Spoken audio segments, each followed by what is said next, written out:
GTA 6 এর নতুন trailer অবশেষে প্রকাশিত হয়েছে আর এবার রকস্টার নিয়ে এসেছে আরো বড় চমক। নতুন চরিত্র, নতুন শহর, নতুন গ্রাফিক্স আর এমন সব ডিটেলস যা আপনাকে তাক লাগিয়ে দিবে।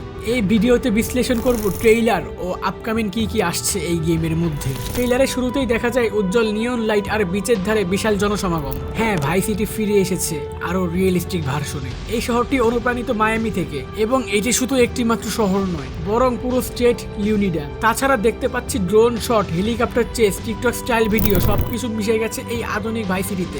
যে যাই বলুক না কেন, আমার কাছে ট্রেইলারটা অনেক বেশি ভালো লেগেছে আর গ্রাফিক্স দেখে তো আমি পুরাই শক। এই গেমে মেইন ক্যারেক্টার দুইজন হবে, একজন লুসিয়া আর অন্যজন জেসন। লুসিয়া হচ্ছে প্রথম মহিলা মুখ্য চরিত্র জিটিএ সিরিজের ইতিহাসে, যাকে আমরা জেল থেকে মুক্তি পাওয়ার পর দেখতে পাই। তার সঙ্গে জেসনের সঙ্গে সেই গড়ে তোলে এক ডেঞ্জারাস পার্টনারশিপ, যেখানে ভালোবাসা, অপরাধ ও প্রতিশোধ একসঙ্গে চলে। ট্রেইলারে গাড়ি চুরি, পলাতক দৃশ্য এবং বিচ পার্টি সবকিছু ইঙ্গিত দিচ্ছে যে জিটিএ 6 হবে আগের চেয়েও অনেক বড় এবং আরো বেশি কাস্টমাইজ। আমার কেন যেন মনে হচ্ছে এটিই হবে 2026 সালের সেরা গ্রাফিক্সের গেম। আর জিটিএ 6 মুক্তি পাচ্ছে 26শে মে 2026 সালে, শুধুমাত্র প্লেস্টেশন 5, এক্সবক্স সিরিজ এক্স এবং এস এ। পিসি গেমারদের জন্য খারাপ খবর, কারণ এখনো পিসি ভার্সনের জন্য কোনো ঘোষণা আসেনি। তবে রকস্টার আগে যেমন করেছে এবারও ঠিক সেম কাহিনী করবে, কিছুদিন পরে পিসিতে লঞ্চ করা হবে। এই ট্রেইলারটি ছিল চোখ ধাঁধানো। আপনার প্রিয় মুহূর্ত কোনটা ছিল কমেন্ট বক্সে জানাতে ভুলবেন না। দেখা হবে পরের কোনো ভিডিওতে, ততক্ষণের জন্য আল্লাহ হাফেজ।